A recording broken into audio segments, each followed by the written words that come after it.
Hello friends, welcome to our channel दास्तानी BHU. तो आज बॉटनी डिपार्टमेंट में इंटरव्यू चल रहा है, रेट एग्जेम्प्टेड पीएचडी इंटरव्यूज़। तो मेरे साथ जुड़ चुके हैं हिमांशु। तो हिमांशु से पूछते हैं कि यहाँ पे किस तरह का इनका क्या एक्सपीरियंस रहा है। हेलो हिमांशु, कैसा रहा इंटरव्यू? इंटरव्यू तो अच्छा हुआ। ओके, तो आप किस सब्जेक्ट में इंटरव्यू देने आए थे?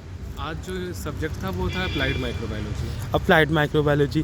तो कितने मेंबर्स थे इंटरव्यू में हिमांशु? इंटरव्यू में 7 to 8 प्रोफेसर ही थे। सब सीनियर ही प्रोफेसर मिलेंगे आपको, एचओडी वगैरह रहेंगे और भी सिर्फ सीनियर प्रोफेसर ही रहेंगे। ओके, तो आपका रिसर्च इंटरेस्ट क्या था? मैं रिसर्च इंटरेस्ट तो वहाँ पे साइनोबैक्टीरिया पे ही था, माइक्रोबायोलॉजी ही समझ लीजिए। ओके, माइक्रोबायोलॉजी से आपका साइनोबैक्टीरिया पे आपका वर्क है। तो किस तरह के क्वेश्चंस पूछे गए आपसे? अगर आप जाएंगे तो सबसे पहले आपका इंट्रोडक्शन वो पैनल पूछेगा, उसके बाद आपसे पूछा जाएगा आपका रिसर्च एरिया क्या है। तो आप जो भी अपना रिसर्च एरिया बताएंगे वो उससे ही क्वेश्चन पूछेंगे। अगर आपने डिसर्टेशन किया हो तो वो भी बता सकते हैं, उससे वो पूछ लेंगे क्वेश्चन। ओके, डिसर्टेशन से भी क्वेश्चन पूछे जा रहे हाँ, हैं। अगर आप मीन्स टॉपिक जो भी मास्टर्स में आपने डिसर्टेशन किया उससे क्वेश्चन पूछे जा रहे हैं। ओके, तो बाकी आप अलाइड सब्जेक्ट्स में भी इंटरव्यू दे रहे हैं? हाँ।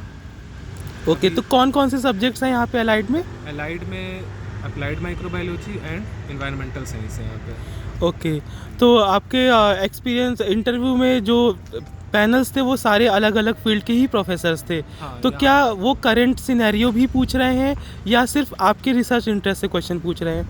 नहीं, वो बेसिकली फोकस्ड होगा आपके रिसर्च इंटरेस्ट पे ही। आप जो Okay. बोलेंगे अगर उनका भी वैसा ही फील्ड होगा तो वो आपसे ज़्यादा भी पूछ सकते हैं। ओके, तो हिमांशु, जैसे कि पीएचडी में जो बच्चे इंटरेस्ट ले रहे हैं अब के टाइम पे, उनको ये होता है कि उनके अकॉर्डिंग फील्ड मिल जाए जिस पे वो रिसर्च करना चाहते हैं। तो बीएचयू में या बॉटनी डिपार्टमेंट में प्रोफेसर्स को कैसे अप्रोच करें स्टूडेंट्स, इस पे बहुत सवाल रहते हैं। तो आप बताइए कि आपने कैसे अप्रोच किया या है या नहीं किया है? देखिए, यहाँ पे अप्रोच करने के लिए सबसे पहले तो आप जेआरएफ या नेट क्वालिफाई कर लीजिए, क्योंकि बिना एलिजिबिलिटी का तो आप यहाँ फॉर्म भी नहीं भर पाएंगे। उसके बाद आप बीएचयू का ऑफिशियल वेबसाइट पे जाके सभी डिपार्टमेंट के फैकल्टीज़ को आप देख सकते हैं और उनका रिसर्च एरिया भी, साथ ही उनके पेपर्स वगैरह भी आप देख सकते हैं वेबसाइट पर। तो आप अपने रिसर्च इंटरेस्ट के हिसाब से उन्हें मेल करिए। तो आप मेल करेंगे तो वो अगर प्रोफेसर्स इंटरेस्टेड होंगे आपके प्रोफाइल पर तो जरूर मेल बैक करेंगे। तो उस अकॉर्डिंग आप कॉन्टैक्ट कर सकते हैं यहाँ पे टीचर्स से। और लैब विजिट का यहाँ पे क्या सीनैरियो है? आप लैब भी आके देख सकते हैं यहाँ पे। आप वहाँ पे पीएचडी स्कॉलर्स होंगे, आप उनसे भी बात कर सकते हैं लैब के बारे में। वो ज़्यादा ही बेटर है अगर आप आके भी देख लें।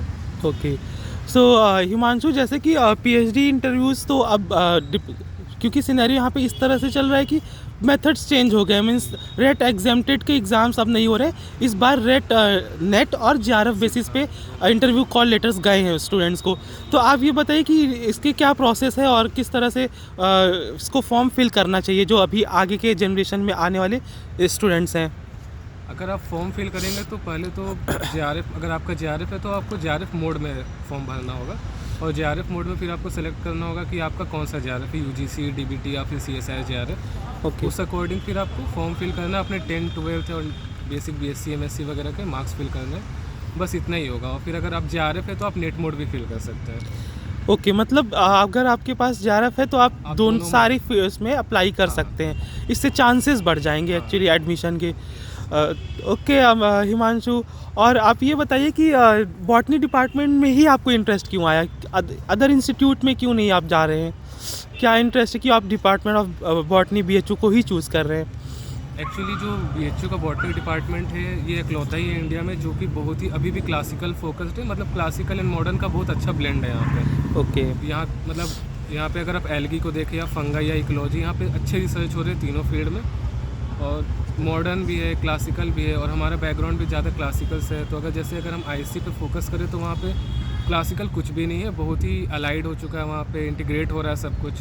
तो अगर आपको थोड़ा क्लासिकल भी में अगर आपको इंटरेस्ट है तो आपको जरूर बीएचयू में आना चाहिए, बीएचयू बॉटनी डिपार्टमेंट में। ओके, सो हिमांशु, बहुत से लोग हैं जो इंस्टीट्यूट्स को प्रेफर नहीं कर रहे हैं या यूनिवर्सिटी को नहीं कर रहे हैं, या इनके बीच में आप बताइए कि क्या कंपैरिजन है कि बच्चों को इंस्टीट्यूट चूज़ करना चाहिए या यूनिवर्सिटी? आपकी क्या राय है इस पे? आई थिंक ये तो सबका पर्सनल ओपिनियन भी हो सकता है कि उन्हें क्या बेटर सूट करेगा। पर मेरे लिए यही था कि क्योंकि मेरा रिसर्च इंटरेस्ट जो है यहीं पे था, मतलब यहीं के प्रोफेसर्स मुझे ठीक लगते थे, शुरू से मैं पढ़ रहा हूँ। तो और मतलब इंस्टीट्यूट में ये भी है कि वहाँ लैब का पता नहीं चलता है कि वहाँ लैब कितनी अच्छी होगी कितनी अच्छी नहीं होगी, और इंस्टीट्यूट की लाइफ भी लाइक जैसे हम BHU में रह रहे हैं तो आदत है बड़े कैंपस की, ओके। जैसे मिलेगा नहीं इंस्टीट्यूट में तो वो भी एक रीज़न है, बड़ा रीज़न रीज़न है, है। Okay okay. ठीक है Himanshu, all the best for the PhD interview and thank you.